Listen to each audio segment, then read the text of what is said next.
Assalamualaikum warahmatullahi wabarakatuh. Kami dari kelompok 4 akan menjelaskan analisis permasalahan Bank Syariah Indonesia. Eh, Sebelumnya kami akan memperkenalkan diri. Yang pertama ada Frega Zahratul Aulia dengan NPM 166. Kedua, Tiana Hiswatul Ismaiyah dengan NPM 177. Ketiga, Intan Siti Nureliza dengan NPM 178.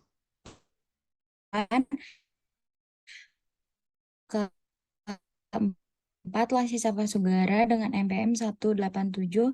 Ialah layanan transaksi PT Bank Syariah Indonesia yang sempat mengalami gangguan layanan. Eh, lalu analisis permasalahan eh, lalu analisis permasalahan di sini setelah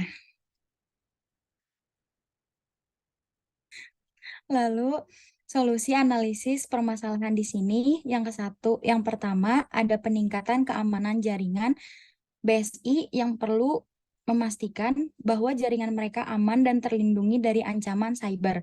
Hal ini dapat dilakukan dengan memperkuat infrastruktur jaringan mereka, termasuk firewall, sistem deteksi intrusi, dan penggunaan teknologi keamanan jaringan terkini.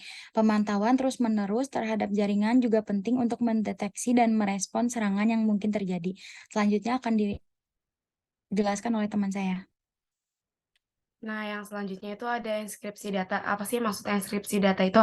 Jadi enskripsi data yaitu metode pengubahan bentuk data menjadi sejumlah kode yang sulit diterjemahkan sehingga data tidak dapat dibaca oleh sembarangan pihak.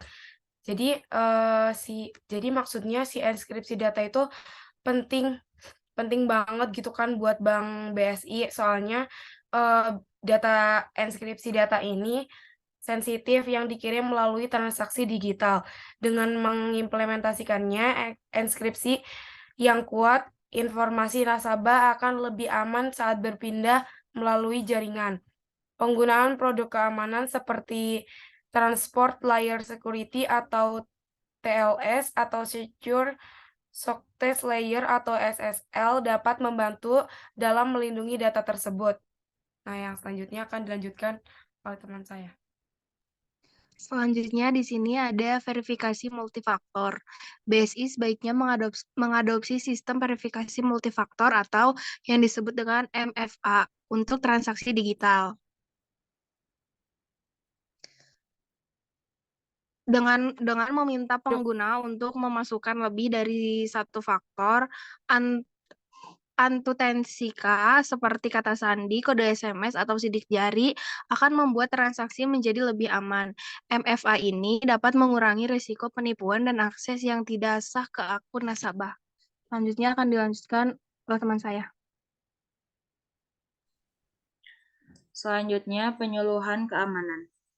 BSI perlu menyediakan sumber daya yang memadai untuk memberikan penyuluhan keamanan kepada nasabah.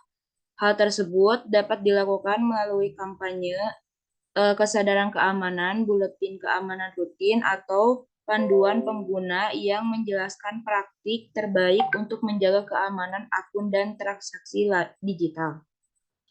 Selanjutnya, monitoring transaksi. BSI ini harus memiliki sistem yang kuat untuk memantau dan menganalisis transaksi secara real-time guna mendeteksi aktivitas yang mencurigakan.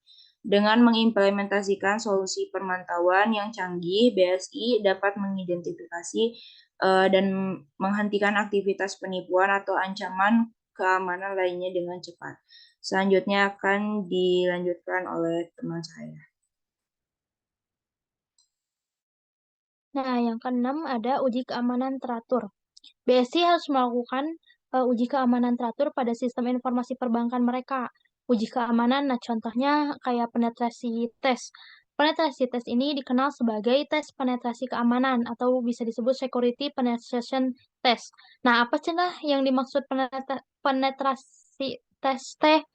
Nah, proses di mana sistem komputer dievaluasi dengan melakukan serangan simulasi yang bertujuan untuk mengidentifikasi kerentanan, keamanan, dan mengevaluasi efektivitas langkah-langkah pertahanannya yang ada. Nah, tujuan utama dari tes penetrasi ini tuh kayak buat nguji sama ningkatin keamanan sistem dengan cara nemuin terus ngeperbaikin suatu yang bisa dieksploitasi sama si penyerang. Nah, ini juga kayak dapat ngebantu mengidentifikasi kerentanan dalam sistem dan aplikasi mereka. Dengan mengetahui kerentanan ini, BSI dapat mengambil langkah-langkah proaktif untuk memperbaikinya sebelum serangan yang merugikan terjadi.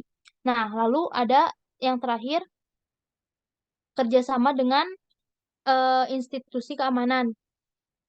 BSI bisa menjalin kerjasama sama institusi keamanan terkait seperti lembaga kepolisian dan organisasi keamanan cyber untuk mendapatkan wawasan dan saran yang berkaitan dengan ancaman terbaru dalam dunia perbankan digital. Lalu untuk memperkuat sistem keamanan mereka dan melindungi aset serta informasi sensitif yang dimiliki. Kerjasama semacam ini penting untuk menghadapi ancaman keamanan yang terus berkembang seperti serangan cyber dan kejahatan finansial. Nah, informasi ini dapat membantu BSI dalam mengembangkan. Terima kasih.